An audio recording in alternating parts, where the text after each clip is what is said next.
আজকের ঘটনা কি? আজ একটা বিরাট ফাটাফাটি হইব। বনের বাঘ রাস্তার কুকুরের হাতে মরে না, যে মারতে যায় তাকে চিড়ে দেয়।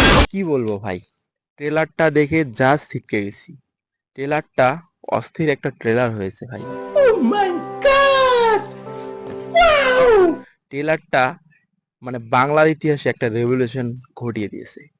রঘুর থাবা, জমের বাবা। ভাই রে ভাই, এরকম ট্রেলার এর আগে কোনো সিনেমায় আমি দেখি নাই ভাই। বাংলার সব থেকে বড় এবং বিগেস্ট ট্রেলার হয়েছে।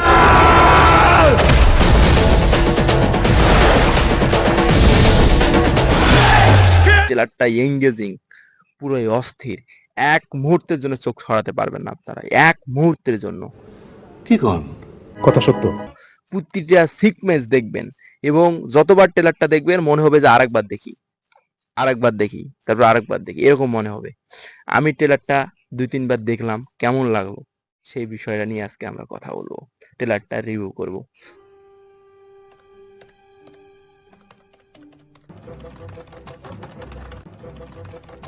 তা ফার্স্ট অফ অল আমি বলি, ট্রেলারটা আমাকে দুর্দান্ত লেভেলের লেগেছে।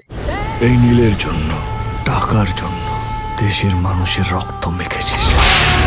এর আগে আমি রক্তবীজ 2 মুভির ট্রেলার দেখলাম। রক্তবীজ 2 মুভির ট্রেলারটা আমার ভালো লেগেছিল, কিন্তু ভাই আমি তখনকে বলছিলাম যে রক্তবীজের সাথে হয়তো শ্যানে টক্কর হবে রঘু ডাকাতের। কিন্তু ভাই এই ট্রেলারটা দেখে রঘু ডাকাতের সামনে কোনো সিনেমা ভাই, রঘু ডাকাতের সামনে কোনো সিনেমা এইবার পুজো জাস্ট টিকতে পারবে না। বনের বাঘ রাস্তার কুকুরের হাতে মরে না।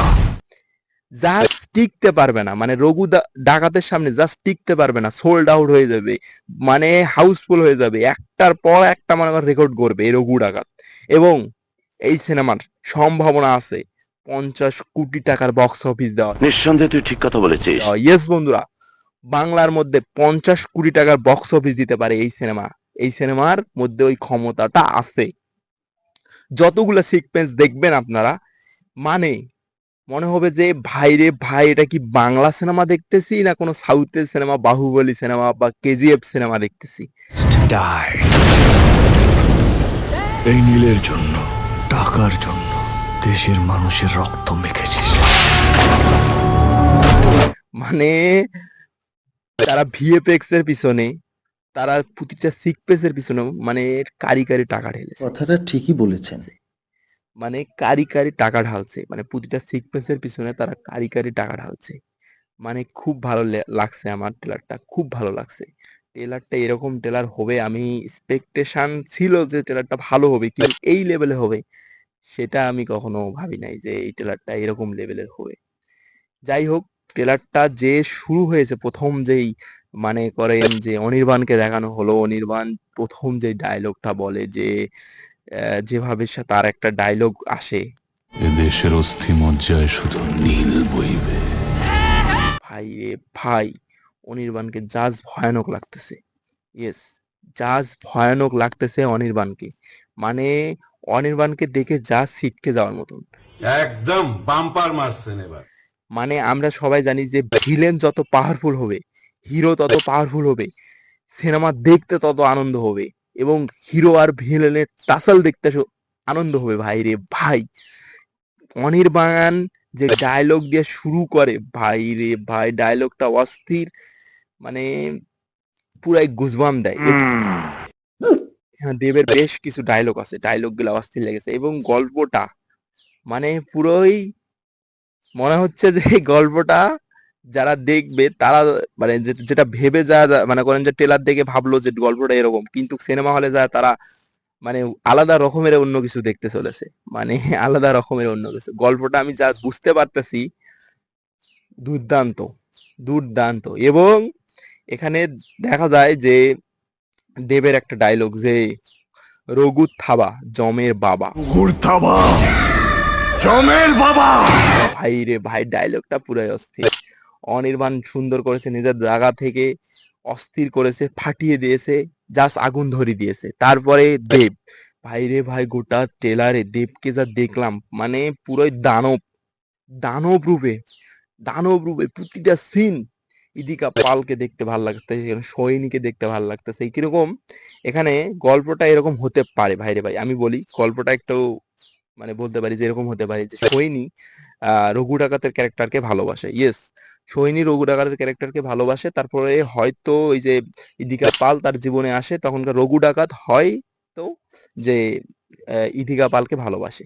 তারপর সোহিনী এটা দেখে সহ্য করতে পারে না, তারপরে হয়তো এটা হতে পারে যে অনির্বাণের সাথে তার হাত মিলায়, তারপরে হয়তো সে পিছন থেকে ছুরি মারে। কারণ এই মানে ট্রেলারের মধ্যে দেখতেছি দেবকে কেউ পিছন থেকে ছুরি মারতেছে, হয়তো তার কাছের লোকে।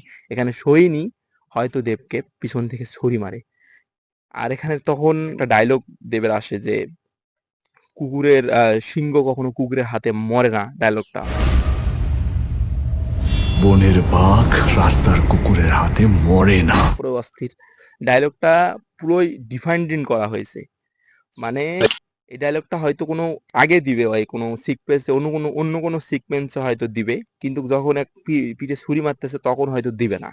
কারণ এটা হয়তো তখনকার ট্রেলারটাকে আরো ইমপ্রেসিভ করার জন্য, আরো ভালো করার জন্য এই মানে ডায়লগটা রাখা হয়েছে তখনকার সময় যখন ছুরি মারে, এবং এখানে দেখানো হয়েছে। এবং বাহুবলী আপনারা মানে বাহুবলী সিনেমা দেখেছিলেন যে বাহুবলী ফার্স্ট মানে ওয়ান, বাহুবলী ওয়ানে আপনারা দেখেছেন যে প্রভাসের ক্যারেক্টারকে কাটাপ্পানে বাহুবলীকে মার দিয়া, মানে কাটাপ্পানে বাহুবলীকে কিউ মার দিয়া, সেই জিনিসটা নিয়ে আমরা মানে অনেক চর্চা হয়েছিল, অনেক কথা হয়েছিল। এটা হতে পারে যে এই সিনেমা রঘু ডাকাত সিনেমাটা হয়তো পার্ট 2 এর প্ল্যান করতেছে, দেবকে হয়তো মেরে দেয়, তারপরে হয়তো পার্ট 2 এর মানে আলাদা একটা স্টোরি দেখতে পাই অন্যরকম। আবার এটা নাও হতে পারে ভাই, আর নাও হতে পারে দেবকে হয়তো মেরে দিল বা দেব মরলো না বা এমন অবস্থায় চলে গেল, তারপরে একটা মনে করেন যে আহ, মানে একটা খারাপ ফেজের মধ্যে সার্ভাইভ করলো, তারপর খারাপ ফেজটা যাওয়ার পর সে মানে করেন ভিলেনের প্রতি আরো হয়ে গেল, তারপরে একটার পর একটা সে মনে করেন যে অ্যাকশন করলো, বা তার সাথে যে বিশ্বাসঘাতকতা করছে তাকে সে মারলো, মারলো, এক এক করে সবাইকে মেরে ফেললো। এই জিনিসটাও হতে পারে, কিন্তু গল্প দেখতেছি মানে পুরোই মানে আলাদা রকম হতে চলেছে। এবং এখানে দেখতেছি যে সোহিনীর ক্যারেক্টারটা ধীরে ধীরে কিন্তু ইদিকা পালকে হিংসা করে। যখন সোহিনীর ক্যারেক্টার যখন রঘু ডাকাতকে ভালোবাসে, দেবকে ভালোবাসে, তখন কি কয় দেবের জীবনে রঘু ডাকাতের জীবনে যখন আসে, তখন হয়তো সোহিনী এটা দেখতে পারে না, সহ্য করে না, তখন হিংসা তো অনির্বাণের সাথে যদি তার লিঙ্ক আপ হয়, অনির্বাণ তাকে এরকম শিখে দেয়। হয়তো অনির্বাণ তখন একটা ডায়লগও বলে যে রঘু ডাকাতের একটাই হলো দুর্বল পয়েন্ট, সেটা হলো সহজে কাউকে বিশ্বাস করে ফেলে। ইয়েস বন্ধুরা, সহজে কাউকে বিশ্বাস করিয়ে ফেলে রঘু ডাকাতের ক্যারেক্টারটা। এই জন্যে হয়তো তারপরে তার এই কি কয় তার এই দুর্বলতার সুযোগ নিয়ে তার সাথে বিশ্বাসঘাতকতা করে। আবার ফির এরকম হতে পারে যে সোহিনী ঠিক থাকলো, সোহিনী তার জায়গা থেকে ঠিক রঘু ডাকাতের প্রতি সেন্সিটিভ, যখন কি কয় এদিকে বালের ক্যারেক্টারটা হলো রঘু ডাকাতের জীবনে এলো, রঘু ডাকাতের সাথে প্রেম ভালোবাসা সবকিছু করলো, কিন্তু লাস্ট মোমেন্টে দেখা গেল ইদিকা পাল দেবকে মেরে ফেললো। তখন ফির মানে গল্পটা পুরো মানে 300 ডিগ্রি ভোল্টে ঘুরে যাবে, মানে দেবকে কি কয় ইদিকা পাল মেরে ফেললো। তখন হয়তো এটা হতে পারে যে যাকে ও বিশ্বাস করেছিল ইদিকা পাল তাদের দলে প্রথমে ছিল না, পরে দেব তাকে নিজের দলে নিয়ে এসে একটা বড় মানে করেন তাকে তার উপর বিশ্বাস করছিল, তাকে ভালোবাসছিল, পরে সে মেরে ফেলে। পরে জানা যায় যে সে হাত মিলিয়ে আগে থেকে এসেছিল যে অনির্বাণের সাথে, অনির্বাণ তাকে পাঠিয়ে দিয়েছে, মানে অনির্বাণ তাকে এগুলো কাজ করার জন্য তাকে ডেকেছিল, এগুলো কাজ করার জন্য তাকে বলেছিল, তাকে বলেছিল যে দেবের সাথে প্রেমের অভিনয় করো, অভিনয় করে দেবকে মেরে ফেলো। এই জিনিসটাও হতে পারে। গল্পের মধ্যে অনেকগুলো শেষ আছে, অনেক কিছু হতে পারে, অনেকগুলো আহ মনে করেন যে সিকোয়েন্স, অনেকগুলো অ্যাকশন আমার ভালো লেগেছে।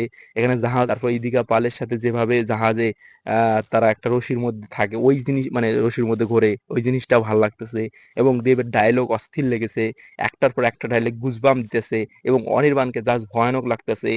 মানে দুইজন কাকে শেয়ানে শেয়ানে টক্কর হতে চলেছে, অনির্বাণ ভার্সেস দেব। তো এই ছিল পুরো বিষয়টা। বিষয়টা ভালো লাগলো অবশ্যই লাইক করবেন, কমেন্ট করবেন, শেয়ার করবেন, আমাদের চ্যানেলটাকে সাবস্ক্রাইব করবেন।